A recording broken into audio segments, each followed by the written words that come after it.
eri tā tangata, he Māori reo,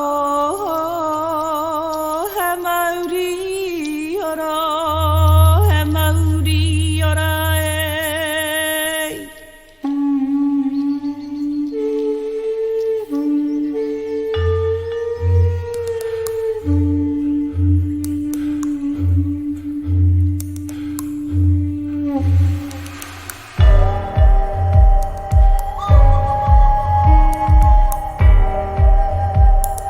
In today's episode, Awhina Tamarapa talks to kaitahu musician, composer and writer Ruby Solly. The pair cover memorable experiences, influential people and interesting ways that traditional Māori music can be fused with Western traditional instruments. Whakarongo mai rā.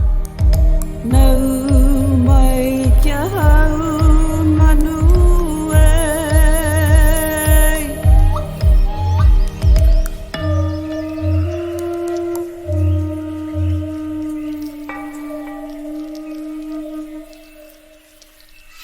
E whātorana tēnā kau kia rangi nui e tui honei. Kia papatū nuku e tā koto nei. Ki ngā pauwhare o ngā tipuna, e whakaro nui ana ki ngā tangata katoa. I whakatōke ai ko te ngākau mārama ki roto ki tēnā o tātou. I whakahonua ki te kiko, ki te wairua, hei manaaki, hei mahi i a mātou. Nō reira, tūturu whakamaua kia tīnā. Tīnā. Haumi e hui e. Tā ki e. Whakarongo mai ki te tangi a te manuti ori ori. E tau nei i te tihi o tangi i te kio. Tā kiri ko te ata i runga i te whanganui a tara. E nguru nei e. Tēnā koutou katoa e whakarongo mai ki tēnei kōrero rero. I runga i te kaupapa o te kāhui haumanu, ko te reo hauoro rua, Māori reo, Māori oro, Māori ora. Greetings everyone, I'm Awhina Tamarapa. Haumanu Collective brings to you Oro Rua, a special podcast series of rich and insightful interviews with practitioners and advocates of the Taonga Puoro community. I'm privileged to introduce the exceptional Ruby Solly. Ruby is an accomplished Taonga Puoro practitioner, musician, composer and poet. Her recent debut poetry collection, Tōku Pāpā, published by Te Herenga Waka Victoria University Press in 2021, was longlisted for the prestigious Ockham New Zealand Book Awards 2022 in the Mary and Peter Biggs category for poetry. Ruby released Poneke, her debut album, in 2020 and is completing a PhD in public health, exploring the use of Taonga Puoro in hauora Māori. Ka mau te wehi e hine. Kia ora. Maha o pukenga, me tō kaingakau ki te hāpainga o ngā taonga anga kui makoroma. Tēnā koe Ruby. Tēnā koe Awhina. Kia tuihia. Kei te tino pai. Kōrero mai, ko wai koe nohea koe, just introduce yourself. Ko wai au, ko aoraki te mauka, ko kaitahu, rātou ko waitaha, ko kā te māmoe o ku iwi, ko waihao te marae, ko ropa tōku e kua whānau o kaitahu, ko Ruby mei hini pūnui Solly tōku e kua. Nō reira tēnā koutou katoa. Engari, e tipu ake a hau kei raro te mauka o Ruapehu, o te whenua o Tuwhare Toa, rau ko Rotorua hoki, ko te whenua o Te Aroa. I grew up in the North Island, away from our whenua, but I grew up under Karawai Aroha from Tuwhare Toa and Te Aroa and other iwi from around that area, and was really lucky to get to learn Taonga Puoro as part of my schooling when I was in primary school at the very start, along with Western music. I played guitar as well when I was kind of 5, 6, 7. So I had both musics kind of going simultaneously, which gave me an understanding of how lots of different parts of myself makes music, which I'm very grateful for now as an adult, and always grateful to that place as well, for all of the kind of music that is in that place and in those traditions from those iwi too, as well as our very manawa rich Taonga Puoro, Tauka Puoro traditions that we have down south that I'm also very lucky to be a part of. Yeah, wow, that's fantastic, Ruby.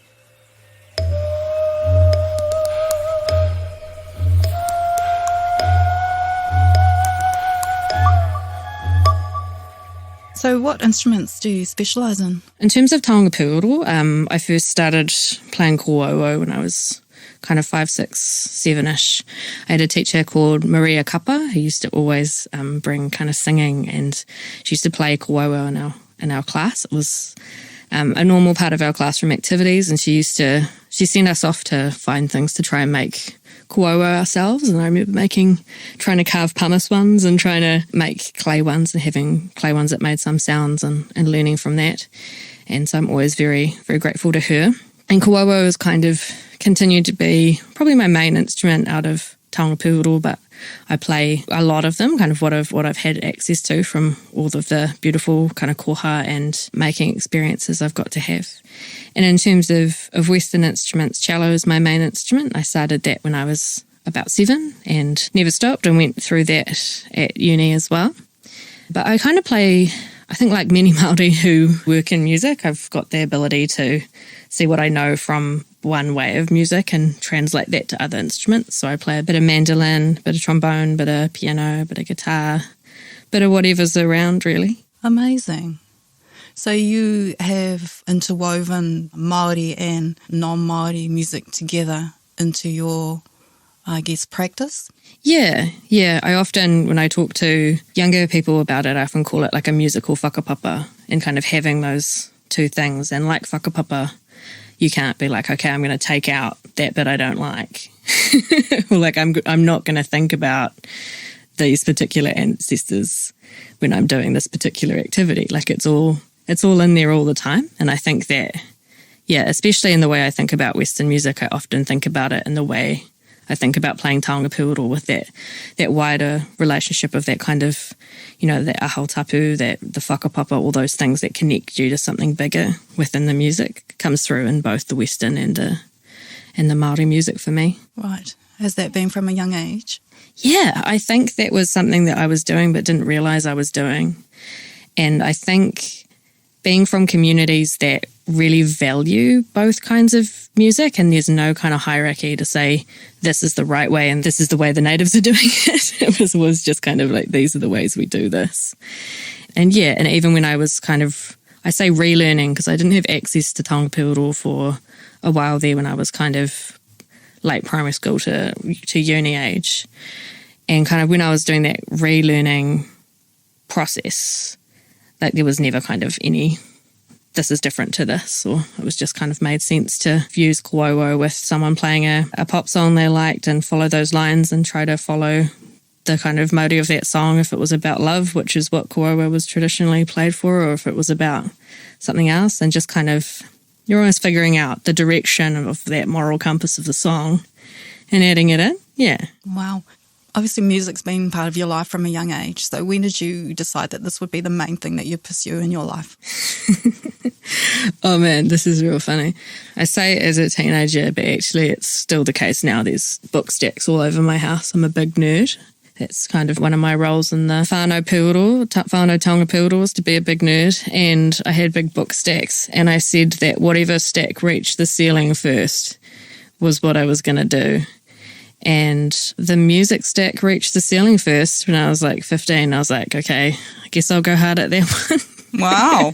I was into that, but I was into a lot of things. And I never thought that I was doing music now and I'm going to quit everything else. And a lot of teachers and a lot of people around me thought that would be a good idea to pick one thing and go really hard. But I think that from my Māori whānau and from Māori mentors and people I was also watching, you know, even like look at Hirini, like he was a player, but he was also a composer. He's written children's books. He's done work, you know, like he's expert on tuhuetanga. And just kind of realising that you don't have to just focus everything into one thing, but you can have all these intersecting kind of ecosystems that help everything else to thrive, I think was a big realisation for me and has continued to be a really good way of working. Like poetry and Puoro are definitely correlated in my head as well. Absolutely. And you're a star now in terms of the poetry world and music too. And you seem to be continuing to weave through all your whakapapa into a creative space and creating space for Māori to express themselves, I must say. So do you want to just talk a bit more about your album, first of all? Yeah, totally. And just to quickly touch on that, I think that everything I make comes not from a lack of resources, like why weren't there resources, but a lack of resources and visibility, and I think there's really valid reasons for those. And I think, creating things isn't necessarily the biggest priority for Māori when survival is the biggest priority a lot of the time. But I think being Māori and being a Māori creative has really taught me that, looking at our histories, it can take generations to create something and moments to take it away. So you can look at that in two ways. You could look at that as, let's never create anything ever again, why bother? Or you can look at that as, let's create as much as possible and be free with it and try have things survive, and those things that survive will keep going. And I think that's a really beautiful motivator, that in creating those resources. And, and because there weren't a lot of resources for me kind of as a young kaitahu woman outside of the takiwā, and so I get to create resources for people like that. And Kahu Kiutia speaks about this, about how her target audience is a young tūhoi teenager, and what she would want them to be able to see and be able to develop. And part of that was working on that album. So at the start, I was just making it for myself. So it was taking my Taonga Puoro, going into places that I knew the history or knew I had whakapapa to that place through Kāti Māmoe and kaitahu who travelled through Pōneke on their way down south. And then kind of thinking about those connections and playing with the environment and recording in that place, and then layering it up with cello at home so that the Western instrument had to sync to the puoro that was syncing to the environment, that was syncing to the history. So a complete role reversal of, I'm inspired by this historical event, I'm going to write a classical piece about it, and I'm going to chuck a kawawa on the top, doing some long tones. So that really helped me change how I thought about playing cello and how I thought about the relationship when the cello was the supporting role.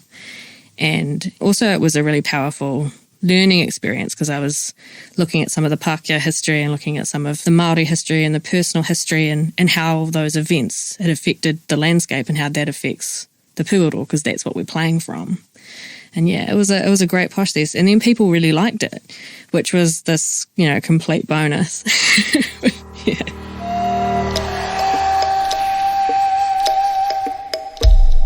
I know you've talked a bit about your journey in puoro, but who have been your influences? I feel quite lucky because I kind of get occasionally called, and sometimes I hate it and sometimes I love it, but kind of like the little sister of the Taonga Puoro community because I'm the youngest, one of the youngest. There's also Hira, who's an incredible player too, and a few others.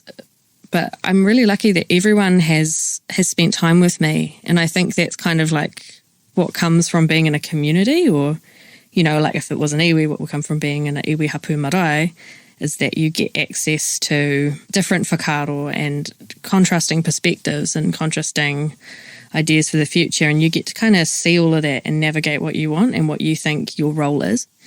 I'm really lucky, though, that Alissa Fraser and Ariana Tikau are kind of like my pivotal parents. I play in bands with them, and they were both really instrumental when I first kind of started playing again when I was about 20. So probably about 5 years ago. 5 or 6 years ago now. And they've been really beautiful, really supportive people the whole way along. And Hini Wirangi as well. Hini Wirangi's, Nan. Yeah, but everybody, honestly, I've had amazing support from everyone I've come into contact with in Puoro. Wow. Just focusing now on your future adventures and the types of things that you want to explore. Do you want to just talk a bit about that? Well, I guess that kind of stems too from where my current kind of body of work is. So I'm working on my PhD, which is a lot, but has also been really positive and really great journey. But e puku mahi ana au, i ra, but it's been really rewarding. And so I'm working on looking at our Taonga Puoro and how they have been used in Hauora Māori pre-Pākehā, what was kind of post-first contact observed, what was kind of done under the Tohunga Suppression Act, but underground, and then looking at what's kind of been happening since the revival in terms of hauora, and also looking at what we can be doing and what we know works, but we're not implementing yet. And there's this really interesting, and it's been positive having so much of our Taonga Puoro on the stage and in our music and all these things, but what that can do with what can be a Pākehā way of thinking in some ways, but can also just be like a modern way of thinking when we put things in boxes, is that we kind of forget that these are also tools that we use around the home. These are tools we use for specific purposes. These things that everybody can use. You don't have to be the most incredible kōwauwau player to sit by your awa and play kōwauwau te mihi to something that you're connected to and do it in a reo Māori. That's also a reo Māori, as well as te reo Māori, and something that might be easier to access for somebody who's, for example, like further on in their life and might have dementia or something like that and might not be able to learn or might not be able to access that. And so just looking at all these tools that we were left and how we can use them for our hauora. So that's kind of a big dream for me. That's where I see my work going. And I think even when I'm making works that are not kind of health-based stuff, it's all health-based because it'll be, well, the last one I did was a suite of pieces about different stars and different histories around different stars. Even if you know those things and then you have a relationship with the sky above you and knowing what time of year it is because you can see the Southern Cross at a specific place, all those things, that's something that's going to hold you a lot closer. So that is a health thing. So I think it's all kind of comes back to health-based stuff for me at the moment. Okay. Your PhD. PhD is a huge amount of work, obviously, takes years and a lot of thinking. And you are exploring Taonga Puoro in terms of hauora Māori, which you started with in your Masters. Do you notice any differences that Taonga Puoro can make to the health of people in your mahi and in your process of research? Yeah, definitely. I think in Taonga Puoro, it is a reo Māori, and there's a lot of confidence that can be gained from letting people speak a reo Māori that they've been wanting to speak for a long time. And I think as well, it's giving people something that they can pass on, and it's that idea that you don't have to be an expert to pass on pieces of information that really become sacred in the transference. Like if you show your child who might have ADHD, which is something we've seen working with porotiti, and you pass that on, and then one day they pass that on to somebody else, like that one quick action has a lot of kind of long-term effects. And kind of it's normalising. There's a huge amount of work around normalising. And I know that Ariana was working with a group of kaitahu midwives around this, so just kind of normalising the use of Taonga Puoro in the home and in families, and that's often done through women as well. So there's a real manawahine element, and we've got, there's a lot of amazing women working in Taonga Puoro, like if you think of that as a legacy. So Kahu and Kali and Aroha and Ariana, Mahina, and there's so many more. It's a beautiful space to be in.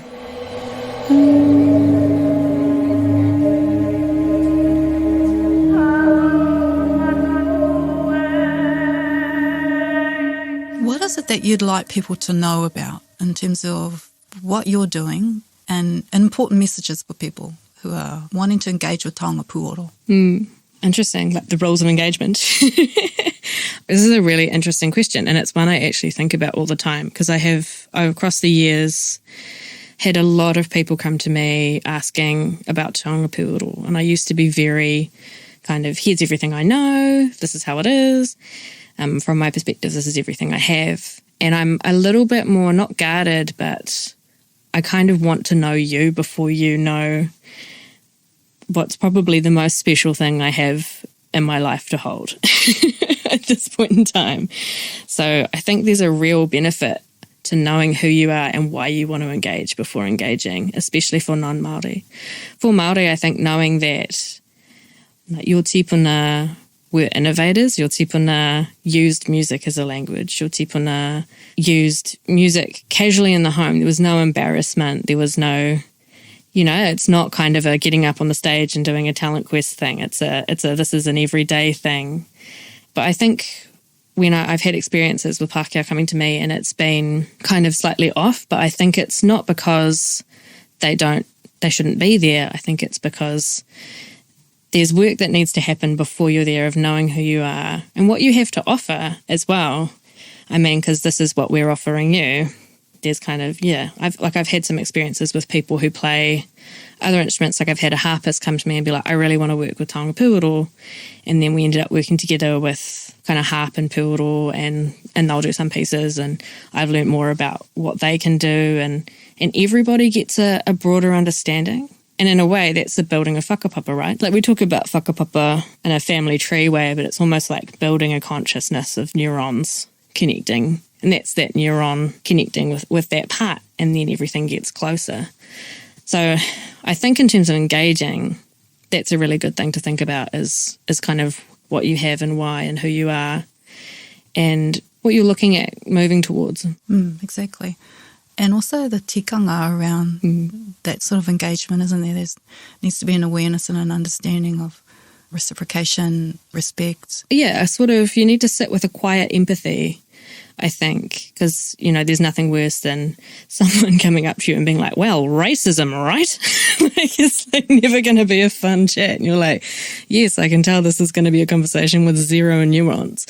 But there is a real kind of someone sitting there and holding that space for you and being able to be in that place and understand what's happening in the wider history of things that have happened and not just seeing it as nice sounds on a surface level.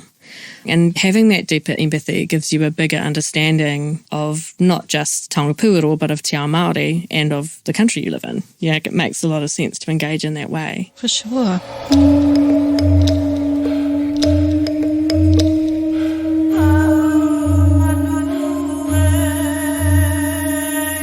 Would you like to just describe some really memorable experiences that you've had in terms of Taonga Puoro? Yeah, we were just talking before about playing for people getting moko, and I was really lucky to play for Tamihana, who will be on another one of these podcasts, I think, for him getting his mata ora, which was a really special experience, and getting to play for somebody in that context. I played for him first, and then like a couple of weeks later I got my hands done by Viani Parata. So seeing him go through it and seeing him focus on the puoro and kind of being in that intuitive space where you want to select instruments that are going to bring out certain things, like you might want to pick a putangi, which I can grab. Here's one I prepared earlier.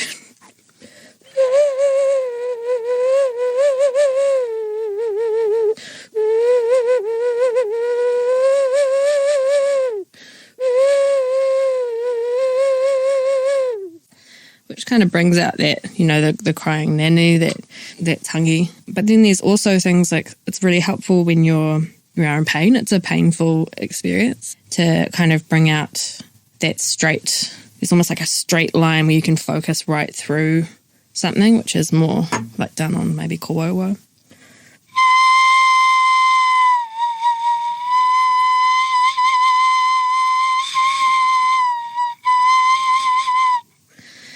Yeah, and so you're picking things for that person in that moment. If you were to think about it in kind of a Western context, it's almost like improvising just for an audience of one, or, composing just for an audience of one in that moment. And then when I had which I realised when I had my hands done, I had Al and Ariana and Sam Palmer as well. And I think that my partner might have played a few little bits and bobs as well, which was really special. And just being able to focus on those sounds. And I had some toka, some tumutumu percussion from Waihao, from the Waitaha tradition, which is we have lots of round, flat stones on our beaches. So it's like a tradition of playing those. And yeah, it just really made me feel the presence of those places and those things were there. And I could follow and keep my brain on that line to kind of not feel the pain, but also to kind of be with it as well. And it was a really special experience. I played for Ariana's moko kauai as well.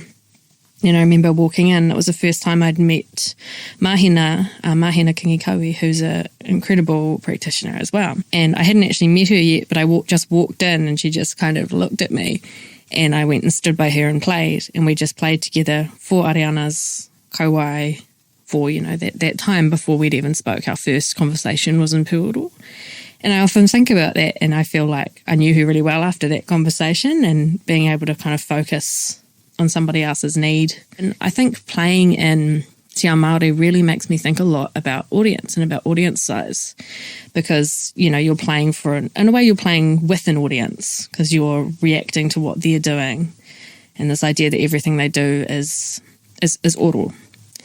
And which is so different to what we would do. Like, it would be really weird to sit and play violin to one person, but you can, it's fine. That'd be quite cute and romantic, really. And it made me think a lot about that. And I think during these times of kind of COVID, where people are in their whānau unit a lot more, that's a really powerful thing to think about what audience needs to look like, and how audience and contributor to the musics or the oral can change and move. It's really rewarding just kind of playing around and making sounds with a child who's playing almost like a soundtrack to what they're doing, and seeing them react and slow down and change. Those experiences have been really special. Some other really special ones have been working with children who are just so awesome with what they'll try. They haven't got this whakamā that we can have as adults, and it's beautiful to watch them just pick something up, and if it doesn't work straight away, they just go, I'm going to put it down, they pick up something else. And I remember I went to Kurereo Kaitahu a few years ago, and I definitely wasn't ready to go, but everyone was like, you'll be fine, it'll be all good. But I was really surprised that I kind of had enough reo to be able to teach Puoro to kids, because it was, it was quite easy. It was easy to tell them where to put things and what to do, and if they couldn't quite get it, just to reassure them, and that modelling. And it taught me a lot about how we must have done that back in the day, and also how much we can learn just from discovering things ourselves, and how I think often that's our preferred way, and how that's really special because we get so much variation. And it was beautiful hearing all these kids, this is pre-COVID times, by the way, all playing, just opening my kit up and being like, play whatever you want, go for it. And just all these kids just scattered around the marae, just trying things out and playing things, and just thinking that for some of them, that's going to be a really core memory. Because for me, I can remember, a teacher sitting at the front of the room and playing kōaua and being like, if you guys want to lie down, you can. And being like, this feels so good. Like, when I close my eyes, I'm somewhere else, and this is really safe for me. And being like, man, I get to now help to craft some of those memories. So that's a really special place to be in. Ka pai. Okay, I want to take us from those really awesome memories to maybe let's have a bit of a kōrero about some of the challenges that you see the Taonga Puoro movement face today. Yeah, and I think all of our challenges don't stem from us. And I say that in a way that I love Haumanu, I love the Taonga Puoro movement, I love all of our elders, and I have a lot of empathy and understanding for everything that I know about that's happened. But I think also that there is some problems kind of in the academic sphere, in the way that media and other things don't share our narrative, so we don't know what each other's doing. So I've been interviewing a lot of our elders around the country for some of my research, and just finding out about people that aren't people that I know or that I know through other people is really hard, because there's not a million news stories on Taonga Puoro. Like a Taonga Puoro album comes out, there's not a big lot of fanfare about it. And I understand that in some ways, and in some ways I feel that it's actually a disadvantage, because it means that we don't get to form those connections, and we don't get to stumble across things like Western musicians might. And connecting all those things up is a really big thing to make sure that we all understand what each other's doing. But with that said, then there's this reverse side of the coin, where Taonga Puoro is quite trendy in academia right now. And just the thought of any ancient thing that, like, we are kaitiaki of Taonga Puoro as Māori and as Taonga Puoro practitioners, to have something become trendy in that space is really troubling. It's trendy as something like, I don't know, what's trendy at the moment? I haven't been trendy in a long time. Chokers are trendy, or bubble tea is trendy. Not like an entire, musical tradition that has whakapapa back to ka atua Māori. And yeah, so that's troubling. And I think that when that happens and we don't have many resources written by our own people because we were too busy doing the actual mahi to document it, it can be easy to get in there and be like, I'm the first person to do this. This is my research. This is what this is, when no one else has got the chance to get in there. And so there's a lot of work at the moment. There's several academics working to kind of document our elders and all these people who've done all this work to say, hey, we've got to get this down and say it was you, because we don't want it to look like in 50 years' time, if something happens, that this is how it was, because it isn't accurate. So that's part of why I'm doing the work I'm doing now, to be that documenter and, to help all of us be good kaitiaki, because we're not always a written resources people, but those written resources are really important. They're kind of as important as the way we teach orally and how we are in that space. And trying to make them as Māori as possible and as easy to understand for us and beautiful. Like, I think resources can be really beautiful. I really enjoyed creating a model as part of my master's. The idea is that you're sitting in a circle of 7 po, that you can mihi to with your puoro of paki waitara, so kind of like narratives, or mana wahine, acknowledging like the female atua and that presence within there, te taia, so we're not acknowledging the materials that those things come from and relationship with the environment, mana, acknowledging like the mana of, and this was for working in a psychiatric context, so it was the mana of the client, the mana of the patient, of he tangata whaiora, of the person seeking wellness, and saying you still have mana in that space. The inherent spirituality of wairua, like there are all these things, and it's something you can visualise physically being within, rather than just kind of saying, here are 7 things that Māori care about when they're doing this work. So yeah, and I think that in time, this push will actually be good, because it will push our people and our allies, who are genuine, beautiful people, to do that work in a way that's going to benefit multiple generations and not have any, it's like it can have that egoless space where it's like, this is to help us as Māori, this is he koha aroha, he mahi aroha. And we've got a long tradition of mahi aroha with Hirane and Richard and Brian. Yeah. Wow, that is cool.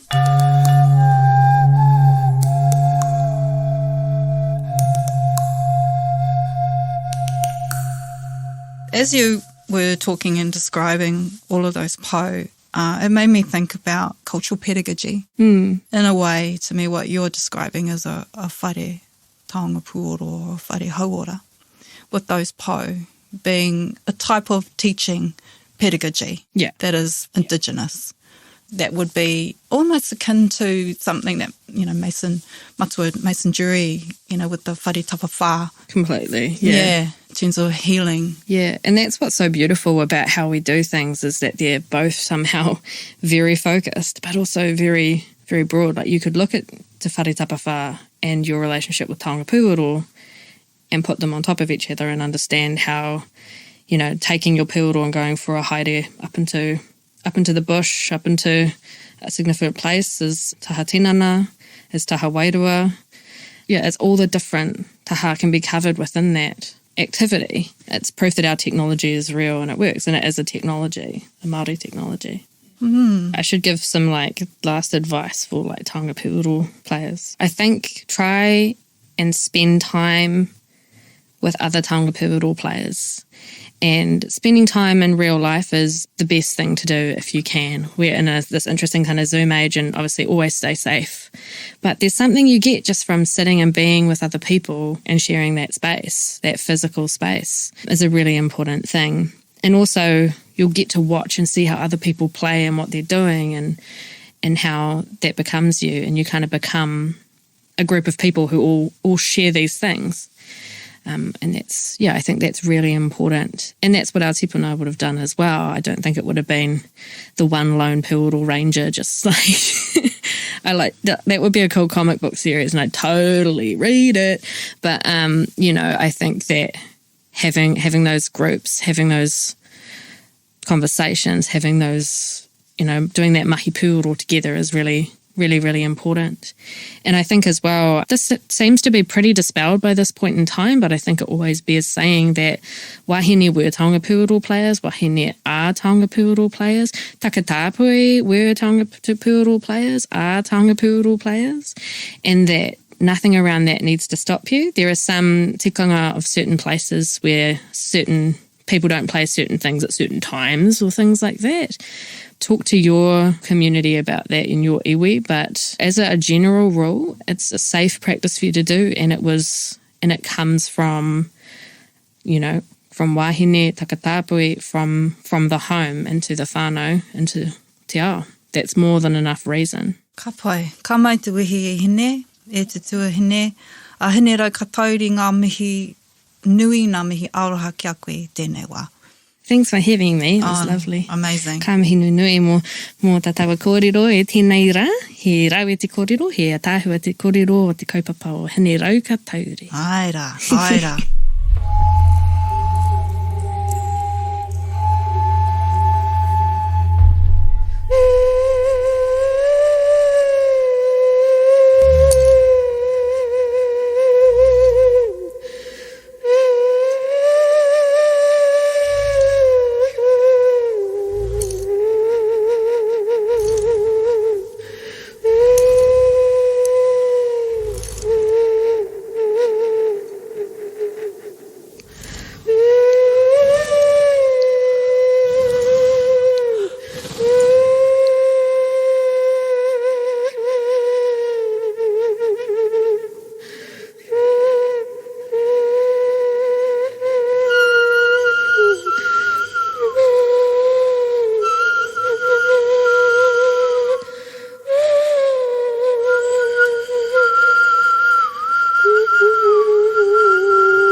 Ko te piko